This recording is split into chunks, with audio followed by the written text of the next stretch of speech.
ગતરોજ હનુમાન જયંતીના પાવન પર્વ પર સુરત શહેરના અનેક વિસ્તારોમાં ભવ્ય આયોજનો થયા હતા, જે અંતર્ગત મોટા વરાછા સુદામા ચોકથી સુમેરુ સિટી મોલ ખાતે હનુમાન જયંતીની ભવ્યાતિ ભવ્ય ઉજવણી કરવામાં આવી હતી.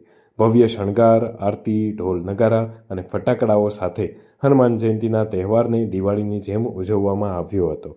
આ ભવ્ય પ્રસંગે સુમેરુ સિટી મોલના તમામ દુકાનદારોએ સાથે મળી અને સુંદર કાર્યક્રમનું આયોજન કર્યું હતું. આ પ્રસંગે હનુમાનજીની મૂર્તિ સાથે રાખી અને શોભાયાત્રા કાઢવામાં આવી હતી. સુમેરુ સિટી મોલના તમામ દુકાનદારો સહિત આસપાસના રહીશો મોટી સંખ્યામાં આ પ્રસંગે ઉપસ્થિત રહ્યા હતા. કાર્યક્રમના અંતે ઉપસ્થિત સૌ વેપારી મિત્રો માટે અલ્પાહારનું પણ આયોજન થયું હતું. જયદીપ રાઠોડ સાથે હાર્દિક સવાણી, GTV ન્યૂઝ, સુરત.